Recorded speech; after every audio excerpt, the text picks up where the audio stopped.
नमस्कार प्यारे साथियों। कैसे हैं आप सभी। आशा करता हूँ आप सभी बहुत अच्छे होंगे, स्वस्थ होंगे और आप अपनी बोर्ड की परीक्षा की तैयारी काफ़ी अच्छी तरीके से कर रहे होंगे। साथियों, आज हम लोग क्लास 12 बायोलॉजी यानी कि जीव विज्ञान की चैप्टर 4 जनन स्वास्थ्य चैप्टर के ऑब्जेक्टिव प्रश्नों की चर्चा करने वाले हैं। साथियों, इसके पिछले वीडियो में हम लोगों ने चैप्टर 1 जीवों में जनन, दूसरा अध्याय पुष्पी पादपों में लैंगिक जनन तथा तीसरा अध्याय मानव जनन पाठ के ऑब्जेक्टिव प्रश्नों का चर्चा कर लिया है।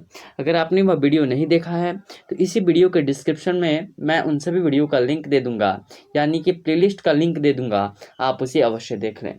साथियों, आपको इतना जरूर मालूम होगा कि हमने जो चैप्टर 1, 2, 3 पढ़ा था उसका जितना भी पीडीएफ नोट्स है हमने आपको टेलीग्राम चैनल पे प्रोवाइड करा दिया है। अगर आपने वह टेलीग्राम चैनल पे अगर विजिट नहीं किए हों तो इसी वीडियो के डिस्क्रिप्शन में उसका लिंक है, आप वहाँ पे जरूर विजिट करें। चलिए, पहला प्रश्न है कि गर्भ निरोधक गोली में मौजूद प्रोजेस्टेरॉन किस कार्य के लिए होता है। गर्भ निरोधक गोली कहने का मतलब है वे सभी गोलियां जो गर्भ में पल रहे बच्चे का क्या करती हैं, नाश करती है, उसको मार देती हैं। गर्भ निरोधक गोली जो मौजूद उसमें प्रोजेस्टेरॉन होता है वह उसका उपयोग किस कारण से किया जाता है। विदलन को रोकने के लिए, बिल्कुल गलत है। निषेचन को रोकने के लिए, बिल्कुल गलत। निषेचन का काम इसका रोकना नहीं होता है, उसका काम होता है गर्भ निरोधक गोली में मौजूद प्रोजेस्टेरॉन का अंडोत्सर्ग के रोकने के लिए, यानी जब अंडा का उत्पन्न ही नहीं होगा तो शुक्राणु उसके साथ जाके मिलेगा भी नहीं। ठीक है, अगला प्रश्न है जननांग समस्या किनके द्वारा फैलने वाला एसटीडीज है। ठीक है, हेपेटाइटिस ए, हर्पिस विषाणु, पैपिलोमा विषाणु या इनमें से कोई नहीं है। तो इसका सही उत्तर हो जाएगा ऑप्शन सी, पैपिलोमा विषाणु। अगला प्रश्न है ऑर्थोट्रॉप्स बीजांड निम्नांकित में से किसमें पाया जाता है। पॉलीगोनम में, पायसम सटाइवम में, सोलेनम निग्रम में या हिलियंथस अनुअस में। तो ऑर्थोट्रॉप्स बीजांड जो होता है वह पॉलीगोनम में पाया जाता है, इसलिए option a is the right answer.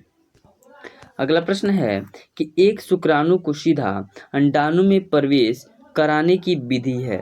एक शुक्राणु को सीधे ही अंडाणु में प्रवेश कराने किस विधि के द्वारा, ईटी के द्वारा, आईसीएसआई के द्वारा, जीआईएफटी के द्वारा या जेडआईएफटी के द्वारा। तो यह आईसीएसआई के द्वारा पॉसिबल है, option B is the right answer. अगला प्रश्न है जनसंख्या अधिक होने से क्या प्रभाव पड़ता है। क्या प्रति व्यक्ति आय कम हो जाती है, क्या प्रति व्यक्ति आय ज़्यादा हो जाती है, जनसाधारण का स्वास्थ्य अच्छा हो जाएगा या उपयुक्त में से सभी। तो इसका जनसंख्या अधिक होने से प्रति व्यक्ति आय कम हो जाती है, option a is the right answer, क्योंकि जैसे जैसे जनसंख्या बढ़ेगी लोगों की रोजगार की आवश्यकता भी बढ़ेगी। अगला प्रश्न है कि वर्तमान समय में भारत में गर्भ निरोधक की सर्वाधिक मान्य विधि कौन सी है। ट्यूबेक्टोमी है, डायफ्राम्स है, अंतर्गर्भाशय युक्तियां हैं या सर्वाइकल कैप है। तो अंतर्गर्भाशय युक्तियां सबसे अच्छा ऑप्शन है। अगला प्रश्न है गर्भाशय में कॉपर टी एक प्रभावी एवं अंतःगर्भाशय युक्ति होने का मुख्य कारण है। शुक्राणुओं की निषेचन क्षमता में कमी, गर्भाशय में कॉपर आयरन मोचित होने के कारण शुक्राणुओं की भक्षकाणु क्रिया में वृद्धि, शुक्राणुओं की गतिशीलता में कमी या उपयुक्त में से सभी। तो इसका सही उत्तर है उपयुक्त में से सभी, option D is the right answer. अगला प्रश्न है उच्च मृत्यु दर के कारण जनसंख्या में तीव्र ह्रास कहलाता है।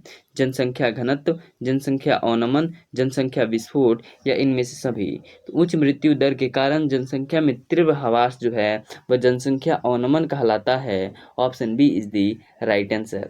अगला प्रश्न है एमनियोसेंटेसिस एक प्रक्रिया है हृदय में विकार जानने की, दिमाग में कमी ज्ञात करने की, भ्रूण में अनुवांशिक विकार ज्ञात करने की या इनमें से सभी। तो एमनियोसेंटेसिस जो होता है, जो गर्भ होता है, गर्भ में से जो एमनियोसेंटेसिस जो द्रव होता है उसको सिरिंज की मदद से बाहर निकाल करके परीक्षण किया जाता है कि भ्रूण में कोई अनुवांशिक विकार है तो नहीं। तो option C is the right answer, भ्रूण में अनुवांशिक विकार ज्ञात करने के लिए। तथा एमनियोसेंटेसिस का इस प्रकार से प्रयोग किया जाता है, लेकिन यह लीगल नहीं है कि वह लड़का है या लड़की है, इसकी जांच के लिए भी इसका हम लोग प्रयोग कर सकते हैं। अगला प्रश्न है सहेली जो कि मादा गर्भ निरोधक पट्टिका गोली है प्रयोग की जाती है, क्या इसको रोजाना खाया जाता है, साप्ताहिक खाया जाता है, तिमाही खाया जाता है या मासिक। तो इसको साप्ताहिक, सहेली को साप्ताहिक खाया जाता है, option B is the right answer. अगला प्रश्न है कॉपर टी का कार्य क्या है? युग्मनज निर्माण को रोकना, गर्भधारण को रोकना, निषेचन को रोकना या उत्परिवर्तन की जांच करना। तो कॉपर टी का कार्य है निषेचन को रोकना। Option C is the right answer. अगला प्रश्न है, जन्म नियंत्रण की सर्वाधिक उपयुक्त विधि कौन सी है? क्या गर्भपात है, मुख्य गोली है, वीर्य सेचन या बंध्याकरण है? तो जन्म नियंत्रण की सर्वाधिक उपयुक्त विधि जो है वह बंध्याकरण है। Option D is the right answer. अगला प्रश्न है, केंद्रीय औषधि अनुसंधान संस्थान द्वारा कौन सी गर्भ निरोधक गोली तैयार की गई थी? मालाडी, संयुक्त गोली, सहेली या निरोध? तो इसके द्वारा सहेली का निर्माण किया गया था। Option C is the right answer. अगला प्रश्न है, किसी खास समय एवं स्थान में किसी खास आबादी में मृत्यु की संख्या को क्या कहते हैं? नेटिलिटी, मोटिलिटी, माइग्रेटरी या इंटीग्रिटी? तो किसी खास समय एवं स्थान में किसी खास आबादी में मृत्यु की संख्या को मोटिलिटी कहते हैं। Option B is the right answer. अगला प्रश्न है कि निम्न में से कौन रेट्रोवायरस द्वारा उत्पन्न होता है? सुजाक, एड्स, ट्रैकोमोनियसिस या सिफिलिस? तो रेट्रोवायरस द्वारा एड्स उत्पन्न होता है। Option B is the right answer. अगला प्रश्न है कि परिवार नियोजन कार्यक्रम कब प्रारंभ किया गया था? 1920 में, 1930 में, 1950 में या 1951 में? परिवार नियोजन कार्यक्रम जो है वह 1951 में स्टार्ट किया गया था। Option D is the right answer. अगला प्रश्न है कि बढ़ रही मानव भ्रूण का पहला संकेत क्या है? क्या भ्रूण के आंदोलन हो जाता है या स्टेथोस्कोप द्वारा हृदय ध्वनि को सुन करके हम यह पता लगा सकते हैं कि मानव भ्रूण में हलचल हो रही है, यानी मानव भ्रूण का पहला संकेत है अंगों का विकास है, इनमें से कोई नहीं। तो स्टेथोस्कोप द्वारा हृदय ध्वनि को सुन करके option is the right answer. अगला प्रश्न है, सहेली क्या है? सहेली किस प्रकार की गोली है? गर्भ धारण की मुख्य गोली है, नॉन स्टेरॉयडल गोली है या मादा मानव के लिए मुख्य गर्भ निरोधक है? तो ऑप्शन बी और सी इज द राइट आंसर। अगला प्रश्न है कि निम्न में से कौन सी जन्म नियंत्रण युक्ति स्त्री द्वारा प्रयोग नहीं की जाती है? डायफ्राम, मुख्य गोली, निरोध या कॉपर टी? तो निरोध इज द राइट आंसर।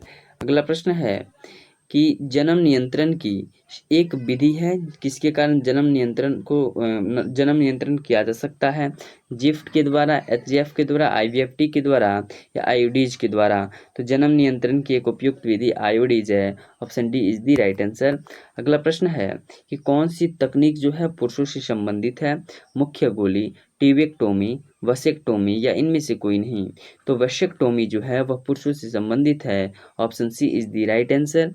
अगला प्रश्न है कि कॉपर टी रोकता है, क्या रोकता है? निषेचन को, अन्य जनन को, यूटरस की दीवारों पर इंद्रियों के बनने को या रिप्रोडक्टिव में रुकावट को? तो कॉपर टी जो होता है वह निषेचन को रोकता है। Option a is the right answer. अगला प्रश्न है कि स्तनपान अनार्तव संबंधित है गर्भ निरोधक की अस्थायी विधि, अर्तव का अभाव, गर्भ निरोधन की अस्थायी विधि है कि यौन संचरित रोग? तो ऑप्शन गर्भ निरोधक की अस्थायी विधि, option a is the right answer. अगला प्रश्न है कि जनसंख्या का अध्ययन कहलाता है कैलोग्राफी, मनोजीव विज्ञान, बायोग्राफी या डेमोग्राफी? तो जनसंख्या का अध्ययन जो है वह डेमोग्राफी कहलाता है। Option D is the right answer. चलिए अभी के लिए बस इतना ही, मिलते हैं अगले वीडियो में चैप्टर 5 के ऑब्जेक्टिव प्रश्नों के साथ। तभी के लिए जय हिंद, जय भारत।